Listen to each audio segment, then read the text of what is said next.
Hello everyone and welcome back to the BMW M3. Now yesterday I did around 150 miles in this car, maybe a bit less, and I know that is not fair time with the car to have such a critical review because I'm afraid it's not good news. Now this is going to be 5 things that I hate about this car. These are quite small things, but they're big things to me. So to most people, I guess if you've owned a BMW before, maybe some of these are normal, or if you're a BMW fan, maybe you'd be willing to accept these and take that as part of owning the car. Whilst driving the car yesterday as well as today, this car randomly makes the strangest noises. So yesterday, as we were driving around, a grinding sound, it was so loud, it was like something had fallen off the car. I got out, I looked at what I couldn't see anything hanging off the car, and I realised that it was probably a stone stuck in the brake pads, grinding on the disc. Now, those things can happen to any car, but it seems to happen a lot to this car. Yesterday it probably happened about 4 or 5 times. Also, the noise from the road is ridiculous in this car. Like, you might as well be sitting outside on the bonnet. It's that loud. I did try to get a clip. I'm going to try it and include it now. But it's very, very loud in here. The road roar is crazy.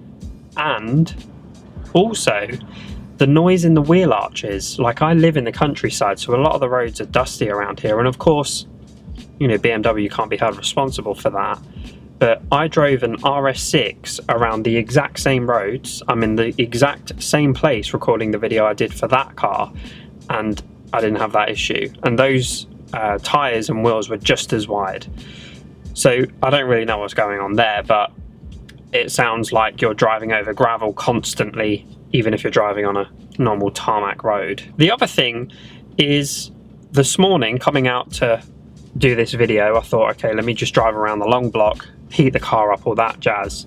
So I do that, and a noise starts coming out of the front right side of the car, as if the tyre is going down very quickly, as if I've just got on a puncher and the air is just pissing out. So I pull over in the middle of quite a busy road. I'm looking at all the tyres and I'm like, what is that? I can't figure it out. And then driving down this hill, it did it again. And again, I can't see that any of the tyres are going down. I just don't get the noises that come out of this car. It's really frustrating. So all of those are kind of one thing that I dislike about this car. And I'll be honest, they have put me off of this car. Like yesterday, I was really excited. I was like, oh, you know, it's so nice in here. The interior did warm on me, so initially I wasn't so keen on the dashboard, but I quite like this. I quite like the driving position and the seats. I was really, really impressed. I actually went to a BMW garage and inquired about buying my own one of these, and I actually got a finance quote for M3 competition, so one up from this. They started it sounded incredible. The car was very, very nice. It was white, with like black detailing, very nice. Anyway, that has put me off, and I know it's a small thing, but you don't want to be driving around wondering what is wrong with the car now. Like, what have I done wrong? What is a tyre going down, etc. The other things are just very, very small. Hump on the bonnet when the sun is setting, it reflects the sun directly into your eyes. Now, I know, a very small thing. Most people will probably just get over that. And this car is in silver, so you could choose an alternative colour, I guess, so it wasn't as bad. But that really annoyed me. And the sun visors aren't long enough. I did say they were small things, so the sun reflection is another. The third thing is how hard this car is. So I have the suspension set to comfort, because you've got your 3 modes here. So comfort, overall driving, and then steering, so you can have them in comfort, sport, sport plus. So I've got the suspension set to comfort, I've got the steering set to comfort. So with the suspension on comfort, it's still very hard. Like, the suspension's very stiff and there doesn't seem to be much give in the car.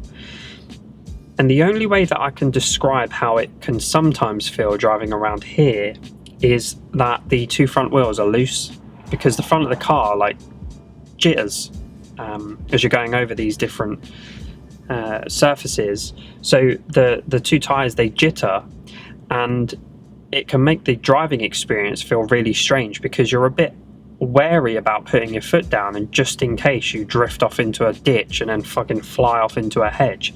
So that takes a bit of getting used to. The fourth thing might upset a few people, but this car just doesn't feel that fast.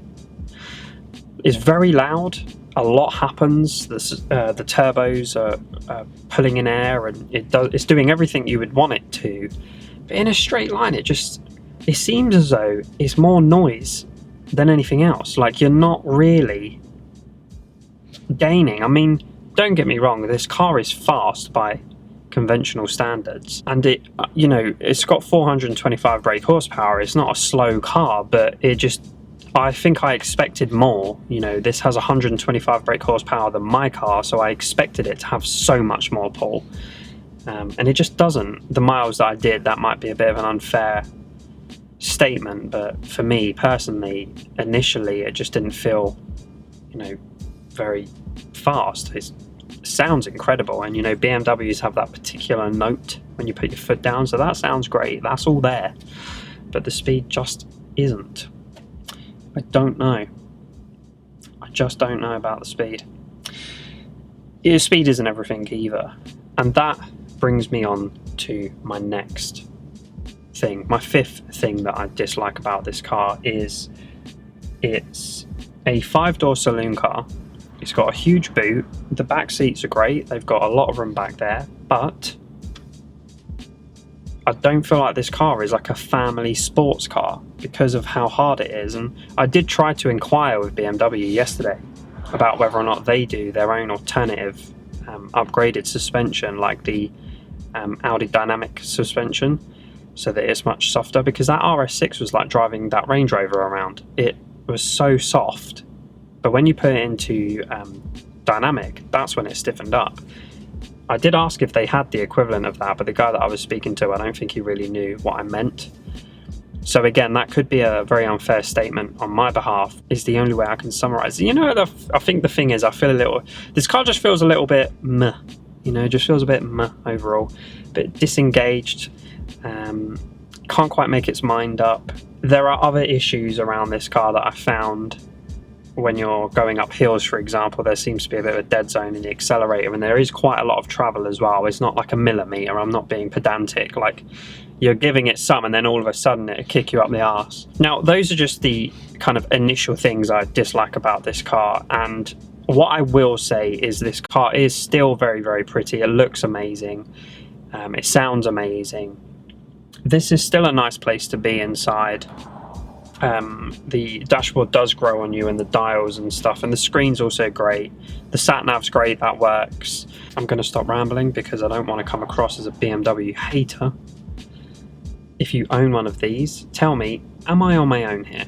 Is this me just being weird? Do I have bad luck? Is this just a particularly bad example of a BMW M3? I mean, it's done 6,500 miles and it's on a 66 plate, so maybe people have just been going hard on it before I have, or before I could. But that is going to be me. Sorry if I came across hugely negative in this video. These are just initial thoughts of mine. I hope that they made sense. I didn't write them down. I haven't come in with a script, so they are just how I feel. But until the next video, thank you very, very much for watching, and I hope you've enjoyed this video. Peace.